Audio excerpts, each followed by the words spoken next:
Good morning, good evening, good afternoon, and remember, context is everything. Context is Everything Media Network, CEO and founder, John Michael Monroy, gonna do the president's speech. I haven't watched the 2023 State of the Union, but here, I'm gonna read it. I'm probably gonna stutter more than the president. Forewarned is forearmed. Mr. Speaker, Madam Vice President, our First Lady and Second Gentleman, members of the Congress and the Cabinet, leaders of our military, Mr. Chief Justice, Associate Justices, and retired Justices of the Supreme Court, and you, my fellow Americans. I start tonight by congratulating the members of the 118th Congress and the new Speaker of the House, Kevin McCarthy. Mr. Speaker, I look forward to working together. I also want to congratulate the new leader of the House Democrats and the first black House minority leader in history, Hakeem Jeffries. Congratulations to the longest-serving Senate leader in history, Mitch McConnell, and congratulations to Chuck Schumer for another term as Senate Majority Leader, this time with an even bigger majority. And I want to give a special recognition to someone who I think will be considered the greatest speaker in the history of this country, Nancy Pelosi. The story of government is a story of progress and resilience, of always moving forward and never giving up. A story that is unique among all nations. We are the only country that has emerged from every crisis stronger than we entered it. That is what we are doing again. 2 years ago, our economy was reeling. As I stand here tonight, we have created a record 12 million new jobs, more jobs created in 2 years than any president has ever created in 4 years. 2 years ago, COVID shut down our businesses, closed our schools, and robbed us of so much. Today, COVID no longer controls our lives.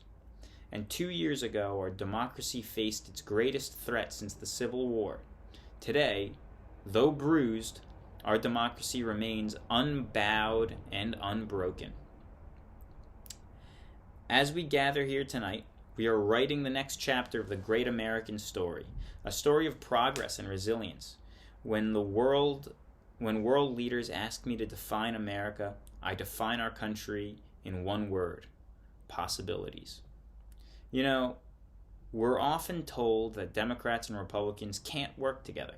But over these past 2 years, we've proven the cynics and naysayers wrong. Yes, we disagree plenty. And yes, there are times when Democrats had to go at it alone. But time and time again, Democrats and Republicans came together. Came together to pass a once-in-a-generation infrastructure law, building bridges to connect our nation and people. Came together to pass the most significant laws ever, helping veterans exposed to toxic burn pits.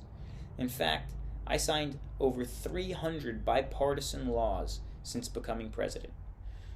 From reauthorizing the Violence Against Women Act and the Electoral Count Reform Act to the Respect for Marriage Act that protects the rights to marry the person you love.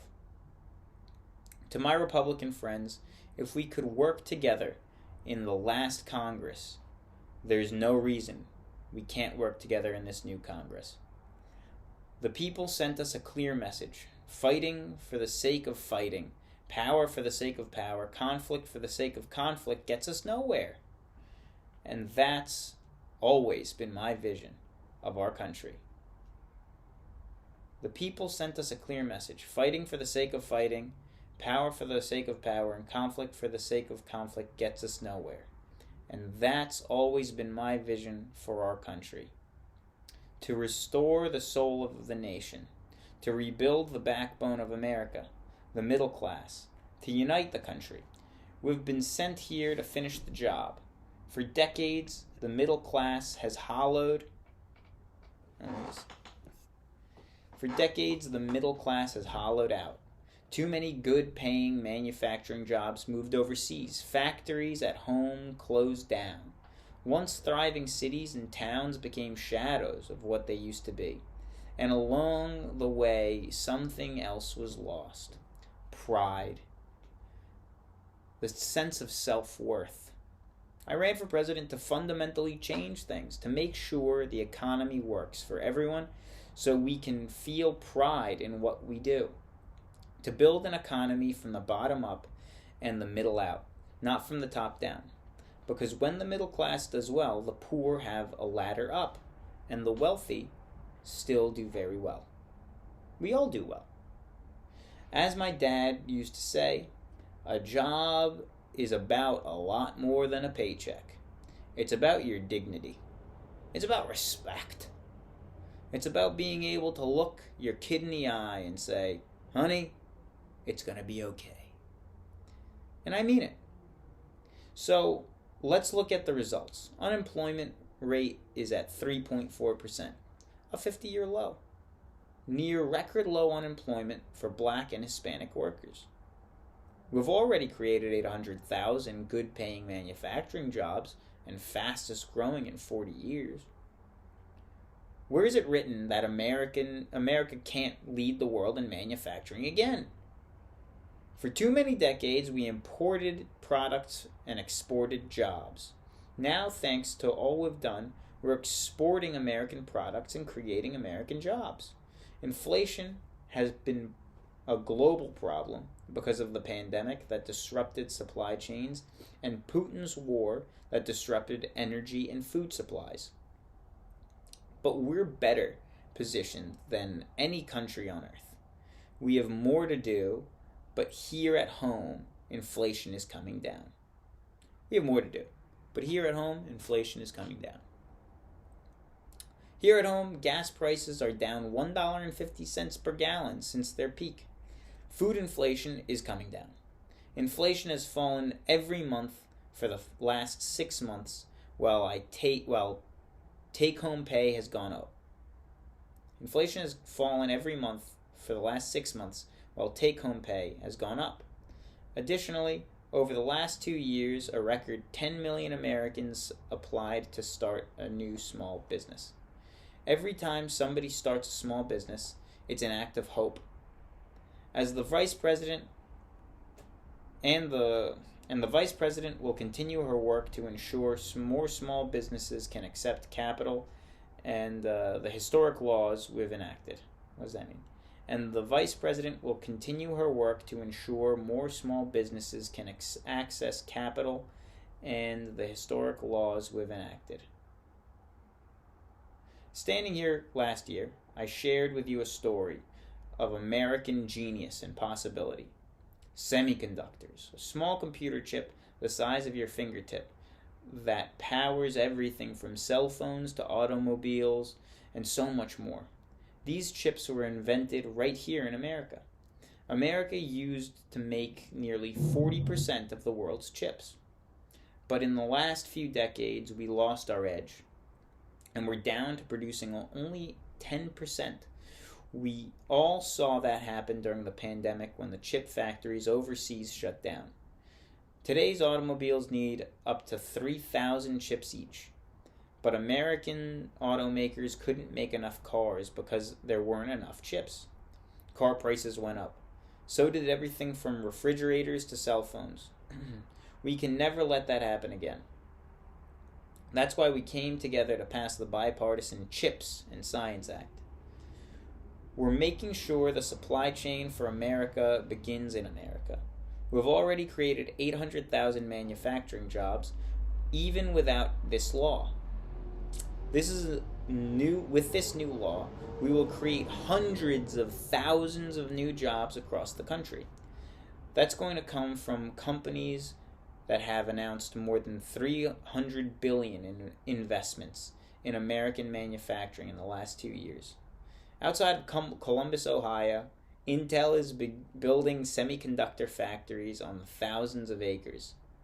a literal field of dreams. That'll create 10,000 jobs, 7,000 construction jobs, 3,000 jobs once the factory's finished. Jobs paying $130,000 a year, and many don't require a college degree. Wow. That's something. Jobs where people don't have to leave home in search of opportunity. And it's just getting started. Think about new homes, new small businesses, and so much more that will come to life. Talk to mayors and governors, Democrats and Republicans, and they'll tell you what this means to their communities. We're seeing these fields of dreams transform the heartland. But to maintain the strongest economy in the world, we also need the best infrastructure in the world. We used to be number 1 in the world in infrastructure. Then we fell to 13th. Now we're coming back because we came together to pass the bipartisan infrastructure law, the largest investment in infrastructure since President Eisenhower's interstate highway system. Already we've funded over 20,000 projects, including at major airports from Boston to Atlanta to Portland. These projects will put hundreds of thousands of people to work rebuilding our highways, bridges, railroads, tunnels, ports, and airports, clean water, and high-speed internet across America. Urban, suburban, rural, tribal. We're just getting started. I sincerely thank my Republican friends who voted for the law, and to my Republican friends who voted against it, but still ask to fund projects in their districts. Don't worry. I promise to be the president for all Americans. We'll fund your projects, and I'll see you at the groundbreaking. This law will help further unite all of America. Major projects like Brent Spence Bridge between Kentucky and Ohio over the Ohio River, built 60 years ago, badly in need of repairs. One of the nation's most congested freight routes, carrying $2 billion worth of freight every day. Folks have been talking about fixing it for decades, but we're finally going to get it done. I went there last month with Democrats and Republicans, both from both states, to deliver $1.6 billion for this project. While I was there, I met an iron worker named Sarah, who is here tonight. For 30 years, she has been a proud member of the Iron Workers Local 44, known as the Cowboys of the Sky, who built the Cincinnati skyline. Sarah said she can't wait to be 10 stories above the Ohio River, building that new bridge. That's pride. That's what we're also building. Pride. We're also replacing poisonous lead pipes that go into 10 million homes and 400,000 schools and child care centers so every child in America can drink clean water. What a bizarre thing. We're making sure that every community has access to affordable high-speed internet. No parent should have to drive to McDonald's parking lot so their kid can do their homework online. And when we do these projects, we're going to buy American. Buy American has been the law of the land since 1933, but for too long, past administrations have found ways to get around it. Not anymore. Tonight, I'm also announcing new standards to require all construction materials used in federal infrastructure projects to be made in America. American-made lumber, glass, drywall, fiber optic cables. And on my watch, American roads, American bridges, and American highways will be made with American products. My economic plan is about investing in places and people that have been forgotten. Amid the economic upheaval of the past 4 decades, Too many people have been left behind or treated like they're invisible. Maybe that's you, watching at home. You remember the jobs that went away, and you wonder whether the path even exists anymore for you and your children to get ahead without moving away. I get it. That's why we're building an economy where no one is left behind. Jobs are coming back. Pride is coming back. Because of the choices we made in the last 2 years, this is a blue-collar blueprint to rebuild America and make real difference in your lives.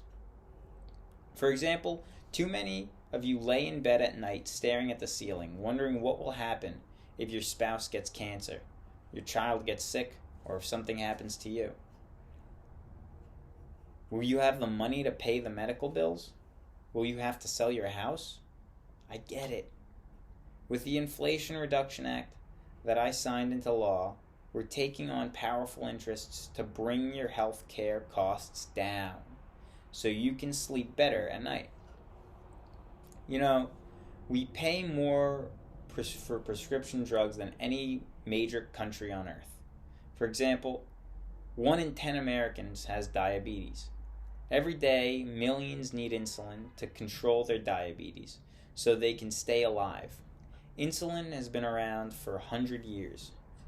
It costs drug companies just $10 a vial to make. But Big Pharma has been unfairly charging people hundreds of dollars and making record profits. Not anymore. We capped the cost of insulin at $35 a month for seniors on Medicare. But there are millions of other Americans who are not on Medicare, including 200,000 young people with type 1 diabetes who need insulin to save their lives. Let's finish the job this time. Let's cap the cost of insulin at $35 a month for every American who needs it. This law also caps out-of-pocket drug costs for seniors on Medicare at a maximum of $2,000 per year when there are in fact many drugs, like expensive cancer drugs, that can cost up to $10,000, $12,000, and $14,000 a year. If drug prices rise faster than inflation, drug companies will have to pay Medicare back the difference. And we're finally giving Medicare the power to negotiate drug prices. Bringing down prescription drug costs doesn't just save seniors money.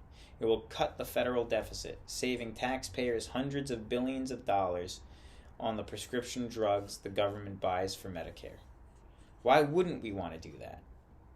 Now, some members here are threatening to repeal the Inflation Reduction Act. Make no mistake.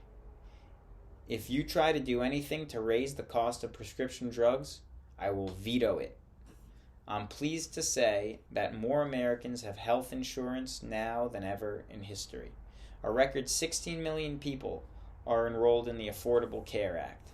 Thanks to the law I signed last year, millions are saving $800 a year on their premiums. But the way that law is written, that benefit expires after 2025. Let's finish the job. Let's make those savings permanent and expand coverage to those left off Medicaid. Look at the Inflation Reduction Act. The Inflation Reduction Act is also the most significant investment ever to tackle the climate crisis, lowering utility bills, creating American jobs, and leading the world in clean energy future. I've visited the devastating aftermaths of record floods and droughts and storms and wildfires.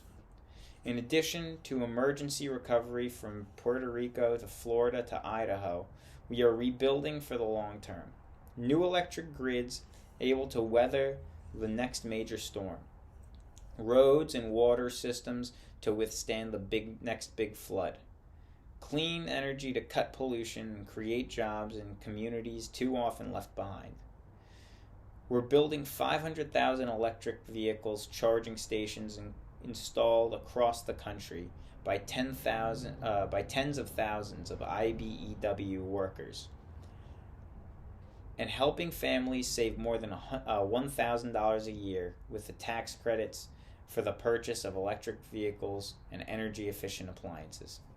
Historic conservation efforts to be responsible stewards of our land. Let's face reality. The climate crisis doesn't care if your state is red or blue. It is an existential threat. We have an obligation to our children and grandchildren to confront it. I'm proud of how America is stepping up to the challenge. I'm proud of how America is at last stepping up to the challenge. But there's so much more to do. We will finish the job, and we'll pay for these investments in our future by finally making the wealthiest and biggest corporations begin to pay their fair share. I'm a capitalist, but just pay your fair share. And I think a lot of you at home agree with me that our present tax system is simply unfair. The idea that in 2020, 55 of the biggest companies in America made $40 billion in profit and paid $0 in federal income taxes, that's simply not fair. But now, because the law I signed, billion-dollar companies have to pay a minimum of 15%. Just 15. That's less than nurses pay. Let me be clear. Under my plan, nobody earning less than $400,000 a year will pay an additional penny in taxes. Nobody. Not one penny. But there's more to do. Let's just finish the job. Reward work, not just wealth. Pass my proposal for billionaire maximum tax. Because no billionaire should pay a lower tax rate than a school teacher or a firefighter. You may have noticed that Big Oil just reported record profits last year. They made $200 billion in the midst of a global energy crisis. It's outrageous. They invested too little of that profit to increase domestic production and keep gas prices down. Instead, they used those record profits to buy back their own stock, rewarding the CEOs and shareholders. Corporations ought to do the right thing. That's why I propose that we quadruple the tax on corporate stock buybacks to encourage long-term investments instead. They will still make a considerable profit. Let's finish the job and close the loopholes that allow the very wealthy to avoid paying their taxes. Instead of cutting the number of audits of wealthy taxpayers, I signed a law that will reduce the deficit by $114 billion by cracking down on the wealthiest tax cheats. That's being fiscally responsible. In the last 2 years, my administration cut the deficit by more than $1.7 trillion, the largest deficit reduction in American history. Under the previous administration, America's deficit went up 4 years in a row. Because of those record deficits, no president added more to the national debt in 4 years than my predecessor. Nearly 25% of the entire national debt, a debt that took 200 years to accumulate, was added by that administration alone. Is that true? How did Congress respond to all that debt?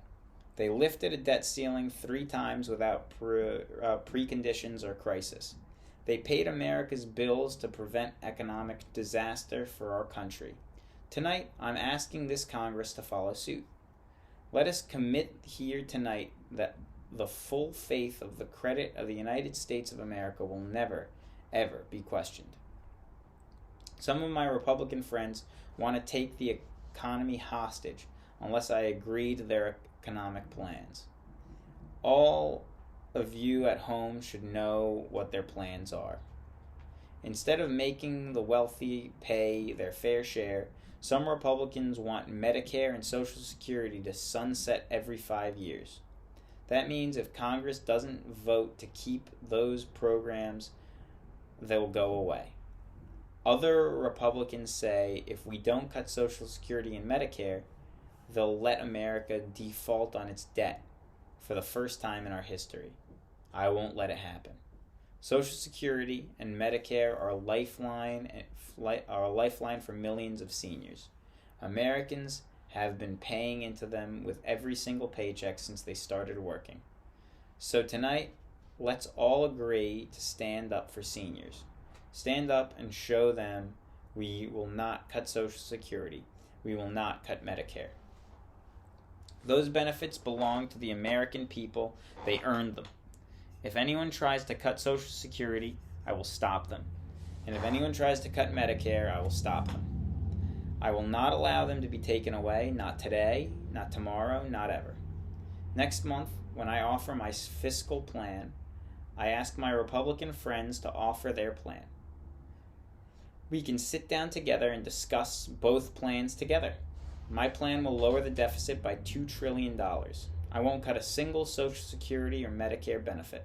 In fact, I will extend Medicare Trust Fund by at least 2 decades. I will not raise taxes on anyone making under $400,000 a year. And I will pay for the ideas I've talked about tonight by making the wealthy and big corporations begin to pay their fair share.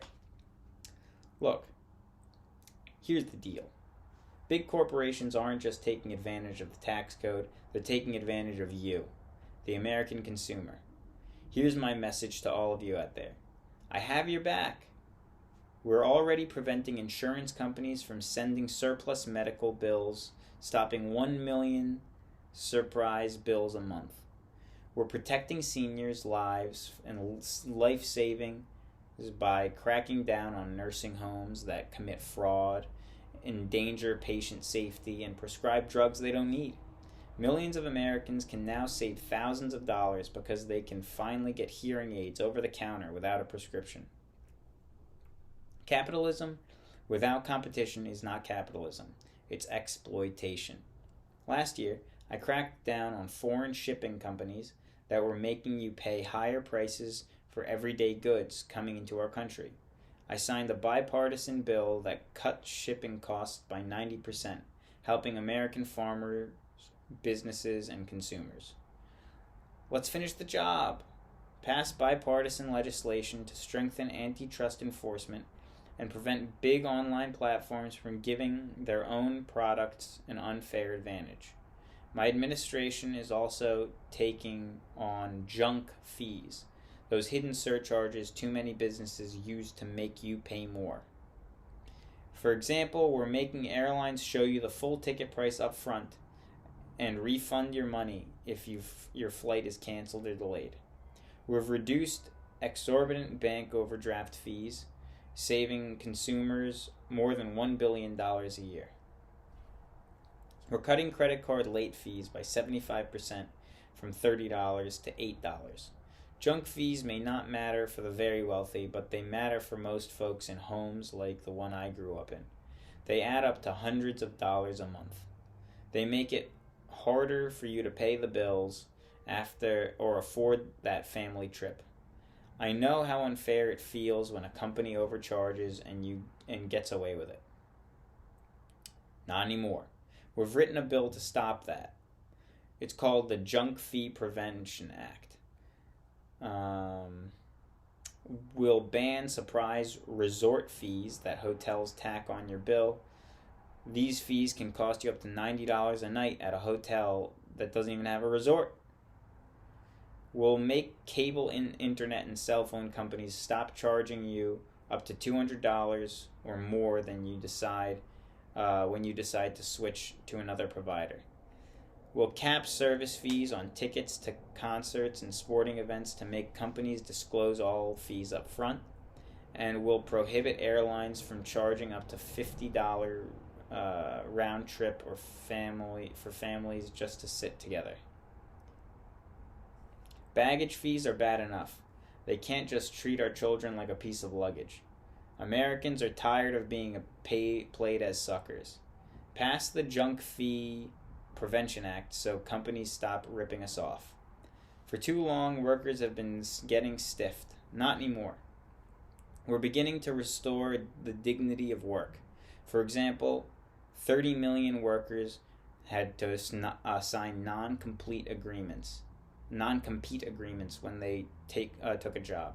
So a cashier at a burger place can't cross the street and take the same job at another burger place to make a couple bucks more. Not anymore. We're banning those agreements so companies have to compete for workers and pay them what they're worth. I'm so sick and tired of companies breaking the law by preventing workers from organizing. Pass the PRO Act because workers have the right to form a union. And let's guarantee all workers a living wage. Let's also make sure working parents can afford to raise a family with sick days, paid family and medical leave, and affordable child care that will enable millions of more people to go to work. Let's also restore the full child tax credit, which gave tens of millions of parents some breathing room and cut child poverty in half, to the lowest level in history. And by the way, when we do all of these things, we increase productivity, we increase economic growth. Let us also finish the job and get more families access to affordable quality housing. Let's get seniors who want to stay in their homes the care they need to do so, and give a little more breathing room to millions of family caregivers looking after their loved ones. Pass my plan so we get seniors and people with disabilities the home care services they need and support the workers who are doing God's work. These plans are paid fully for and we can afford to do them. Restoring the dignity of work also means making education an affordable ticket to the middle class. When we made 12 years of public education universal in the last century, it made us the best prepared nation in the world. But the world is caught up. Jill, who teaches full-time, has an expression. Any nation that out-educates us will out-compete us. Folks, you all know 12 years is not enough to win in the economic competition for the 21st century. If you want America to have the best educated workforce, let's finish the job by providing access to preschool and for 3 and 4 year olds. Studies show that children who get preschool are nearly 50% more likely to finish high school and go on to earn 2 or 4 year degrees, no matter their background. Let's give public school teachers a raise. We're making progress by reducing student debt and increasing Pell Grants for working and middle-class families. Let's finish the job. Connect students to career opportunities starting in high school and provide 2 years of community college. Some of the best career training in America, in addition to being a pathway to the 4-year degree.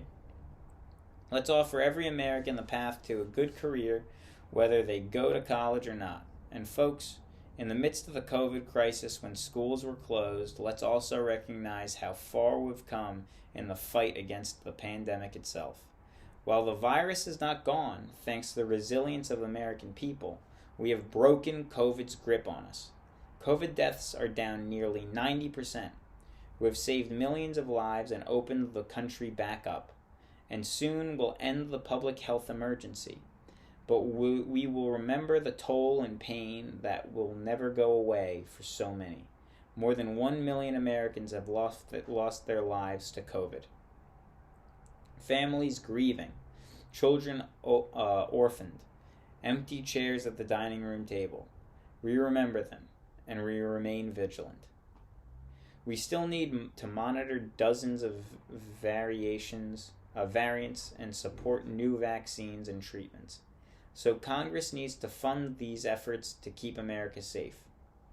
And as we emerge from the crisis stronger, I'm also doubling down on prosecuting criminals who stole relief money meant to keep workers and small businesses afloat during the pandemic.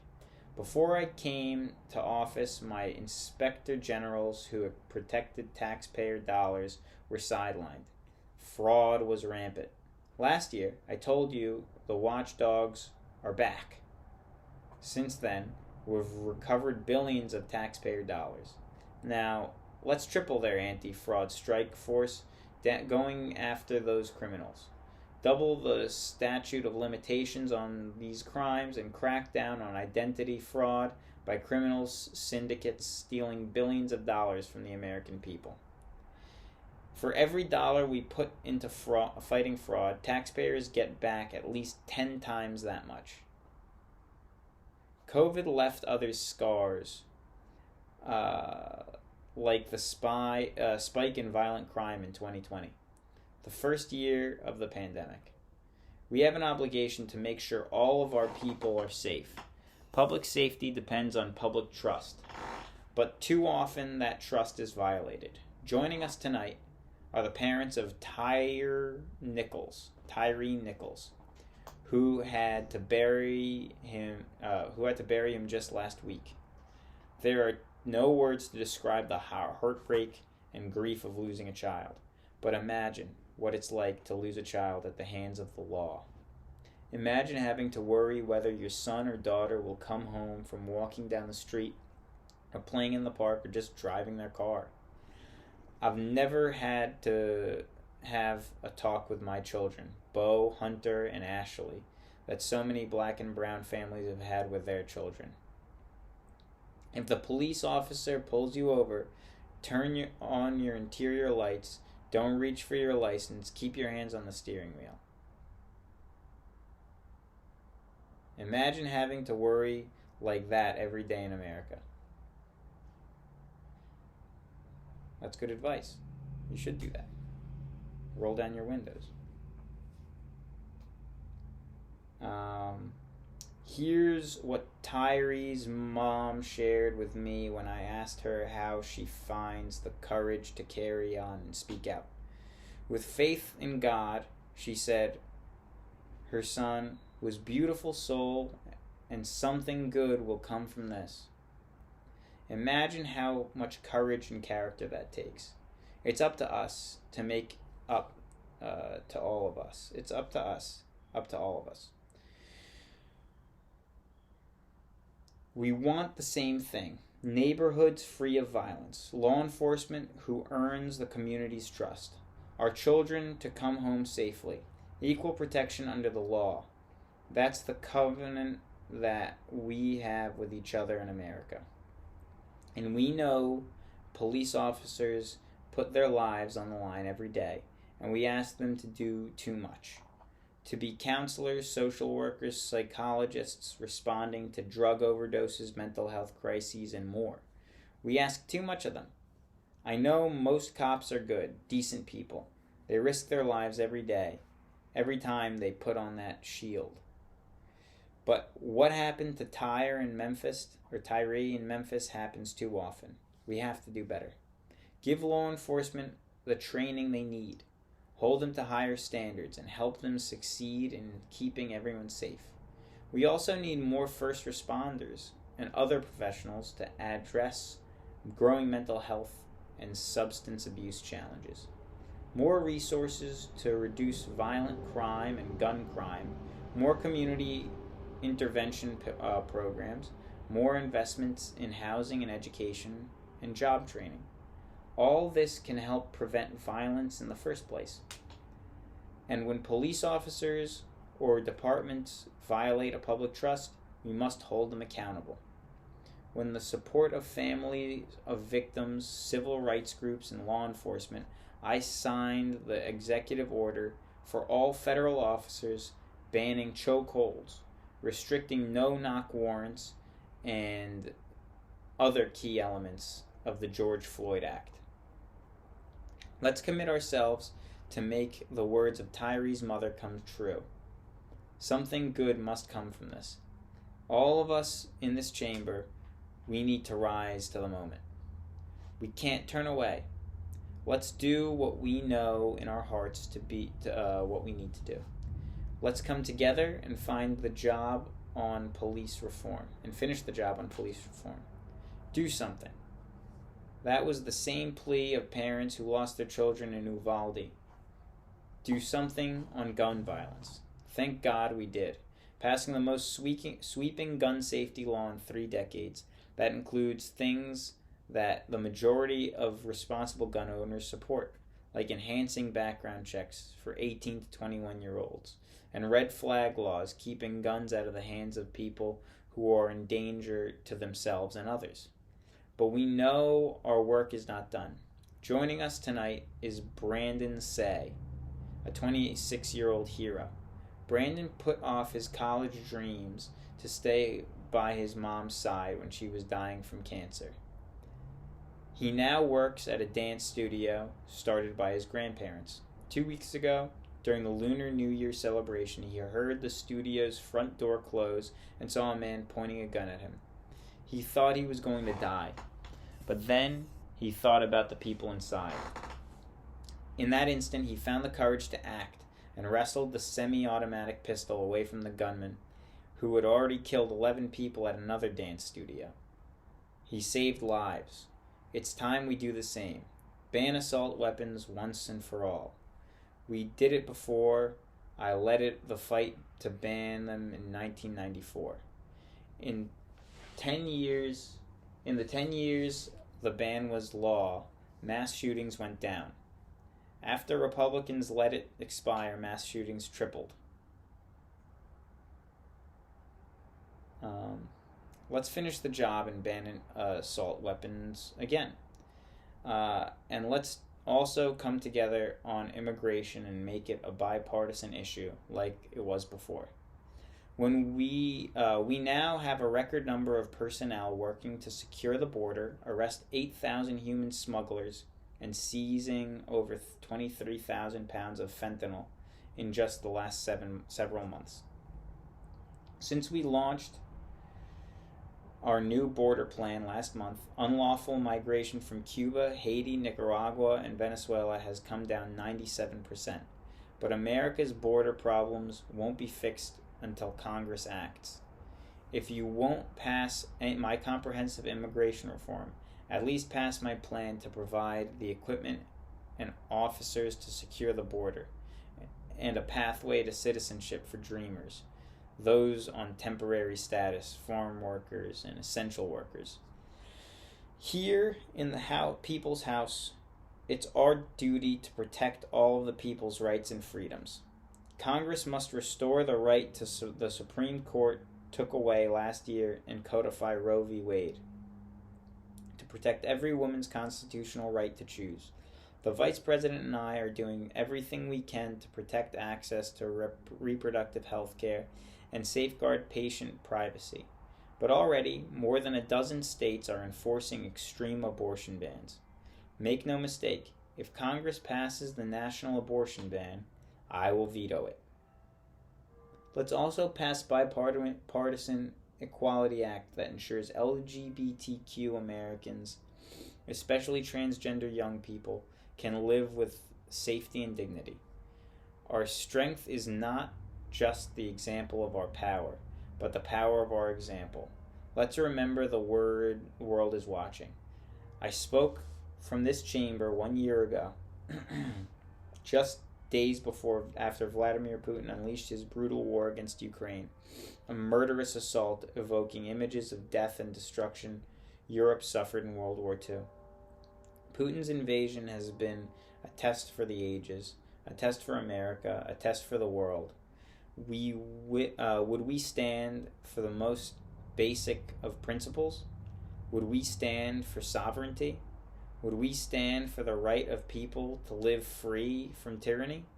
Would we stand for the defense of democracy?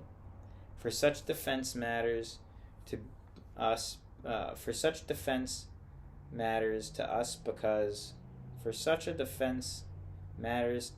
Because it keeps the peace and prevents open season for would-be aggressors to threaten our security and prosperity. 1 year later, we know the answer. Yes, we would, and yes, we did. Together, we did what America always does our best. We led.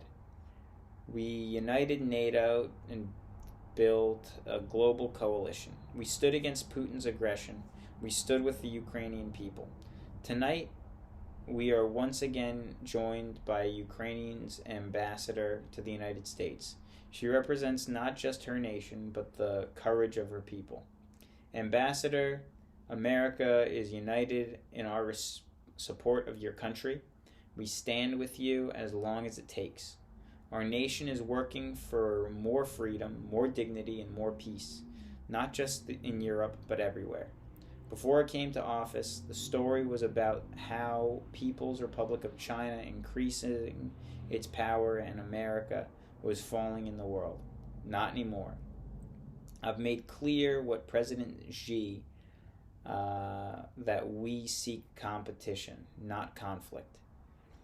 I will make no apologies that we are investing in America strong, to make America strong.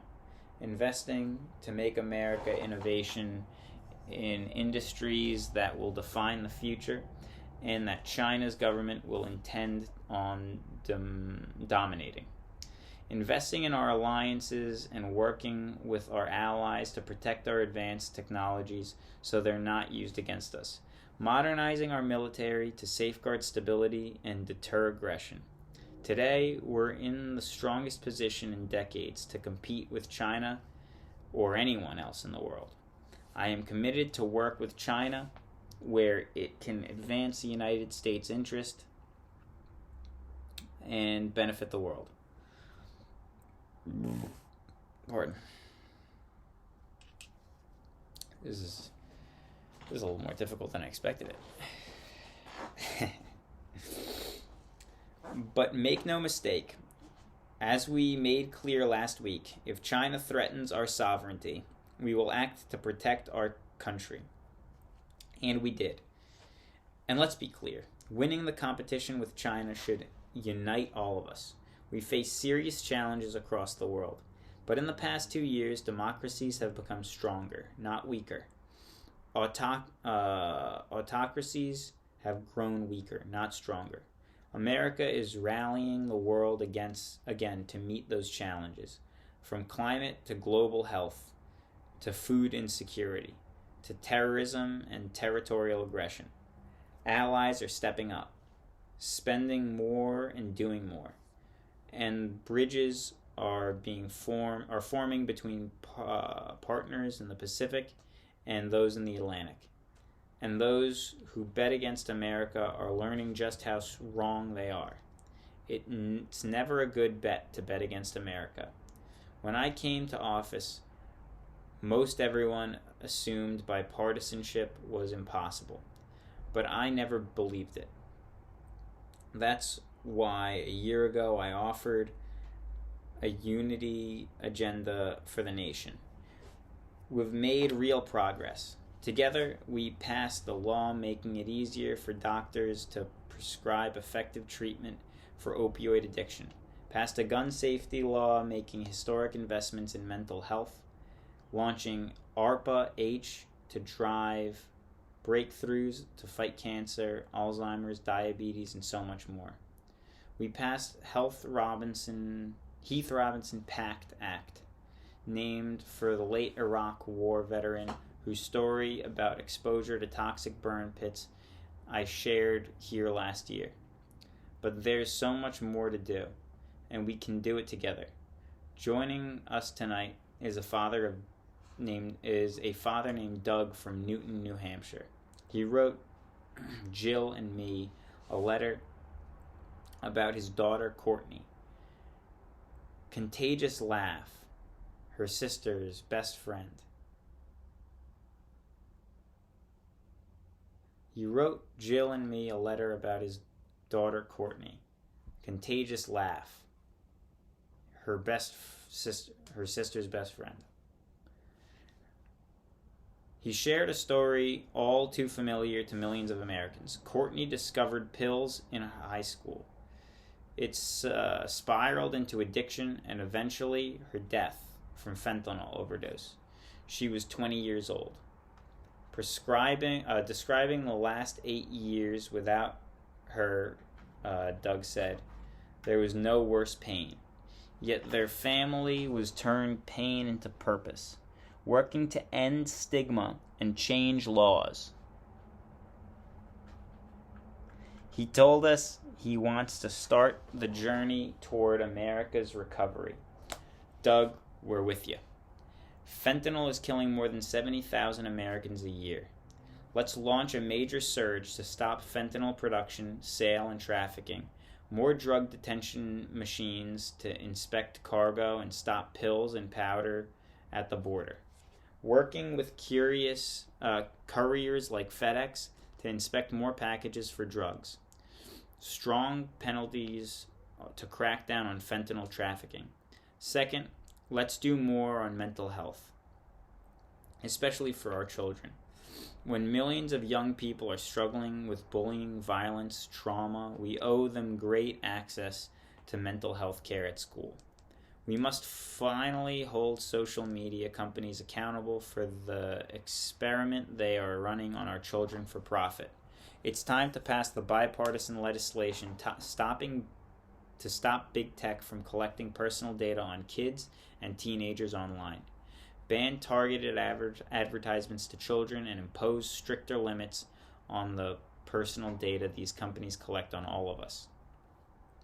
Third, let's do more to keep our nation's one truly sacred obligation: to equip those we send into harm's way and care for them and their families when they come home. Job training and job placement for veterans and their spouses as they return to civilian life. Helping veterans afford their rent, because no one should be homeless in the country, especially not those who served it.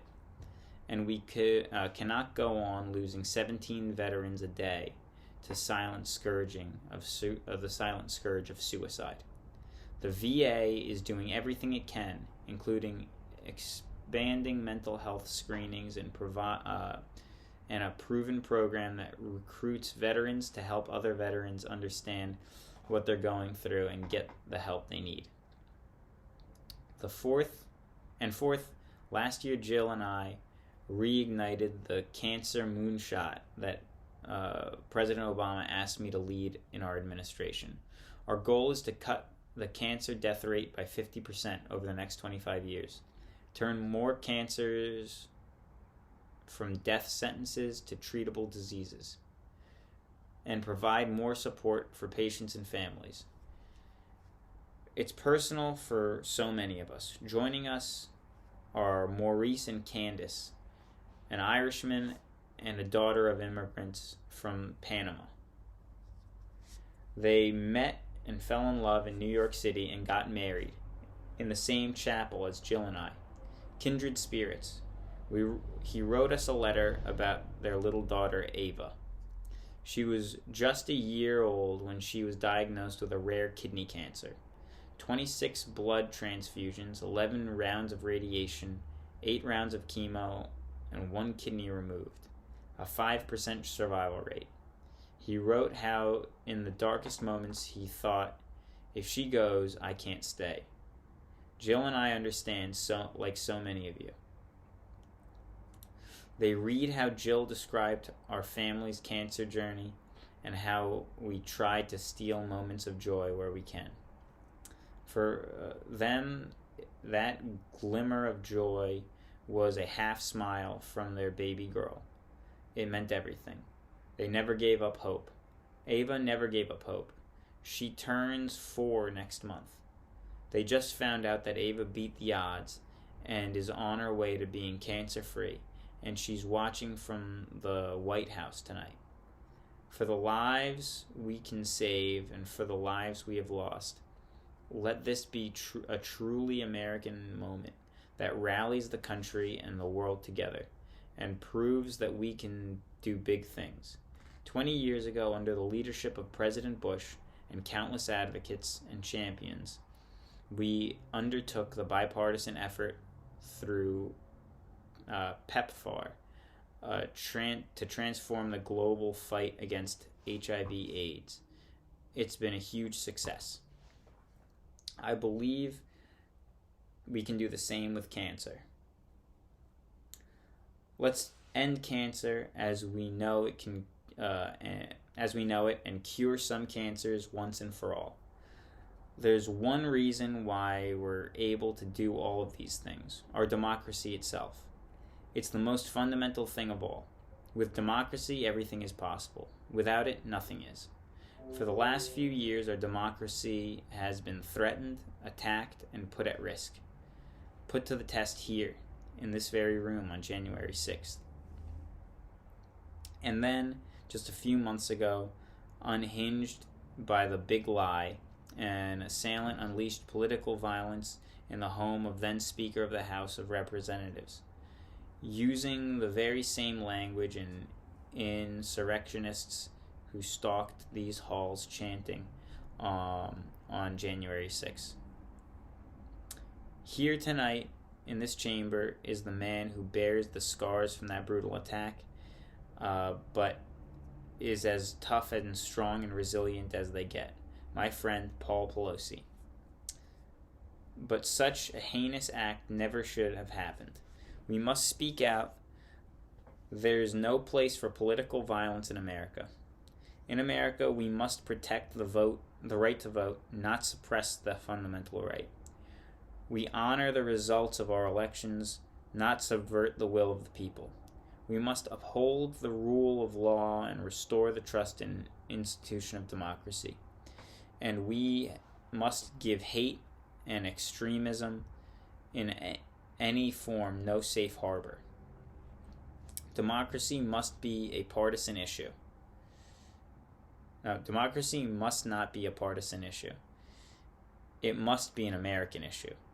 Every generation of Americans has faced a moment where they have been called on to protect our democracy, to defend it, to stand up for it. And this is our moment. My fellow Americans, we meet tonight at an inflection point. One of those moments that only a few generations ever face, where the decision we make now will decide the course of this nation and the world for decades to come. We are not bystanders to history. We are not powerless before the forces that confront us. It is within our power, of we the people. We are facing the test of our time, and the time for choosing is at hand. We must be the nation we have always been at our best: optimistic, hopeful, forward-looking. A nation that embraces light over darkness, hope over fear, unity over division, stability over chaos. We must see each other as not as enemies, but as fellow Americans. We are a good people, the only nation in the world built on an idea. We are a good people, the only nation in the world built on an idea. That all of us, every one of us, is created equal in the image of God. A nation that stands as a beacon to the world, a nation in the new age of possibilities. So I have come here to fulfill my constitutional duty to report on the state of the Union, and here is my report. Because the soul of this nation is strong, because the backbone of this nation is strong, because the people of this nation are strong, the United States, the state of the Union is strong. And as I stand here tonight, I have never been more optimistic about the future of America. We just have to remember who we are. We are the United States of America, and there is nothing beyond our capacity if we can do it together. May God bless you, and may God protect our troops. Reading is not my strong suit. Interesting. That is the President's State of the Union address in 2023. If you made it through the whole way, you really must love me. So thank you. I really do honestly appreciate it. That was exercise. And it was interesting. Interesting to read. Context is everything. Remember that. Bye-bye.